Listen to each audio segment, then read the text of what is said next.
Welcome to the Practice of Aligned Creation, Episode 1, When Creation Drifts Out of Alignment. This is a space where we explore how we live, work, and create when alignment matters more than performance. I'm Bill Walker. Each week, I'll share reflections on what happens when aligned creation flows and what happens when it doesn't. Some episodes will identify a friction. Others will offer integration and practice.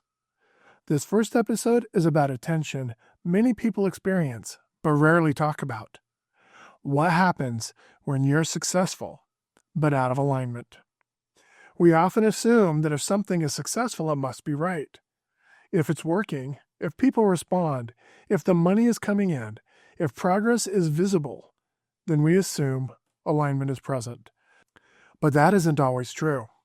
You can be skilled, you can be competent, you can even be generous and helpful, and still feel quietly misaligned. I know this personally. I'm a pianist, composer, educator, and publisher. I've spent decades developing these skills. And yet, when I poured all that experience into a large educational project, one I genuinely believed in, the process felt heavy from the beginning. Each lesson took effort to push through. Each step felt draining instead of enlivening. Progress happened, but slowly. Not because I didn't care, but because something underneath wasn't aligned. The confusing part is this. From the outside, it looked like the right thing. The skills were there. The logic was there. The intention was good. But creation doesn't only respond to logic. It responds to alignment. I've seen this pattern repeat in other areas of my life as well. There were years when I worked in fields I was objectively good at. I helped people. I earned well.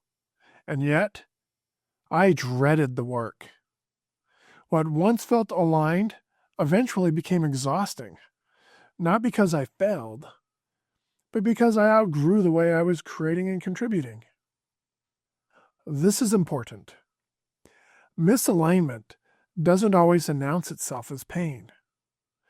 Sometimes it shows up as resistance, fatigue, procrastination, overthinking, or a sense that everything takes more effort than it should.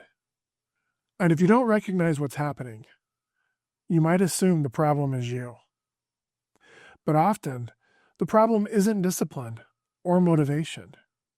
It's that creation has drifted away from who you actually are. Alignment isn't about ease all the time. It's about fit. When creation fits you, effort feels meaningful. Time behaves differently. Energy replenishes itself. When it doesn't, everything feels heavier, even success. If you've been creating something that looks good on paper, but feels wrong in your body, you're not broken. You may simply be out of alignment. In the next episode, I'll talk about what returning to alignment can actually look like. Not as a dramatic pivot, but as a quiet course correction. For now, just notice, where does your creative work feel alive? Where does it feel like you're carrying it instead of partnering with it? This is the practice of aligned creation. I'm so glad you're here, and I'll see you in the next episode.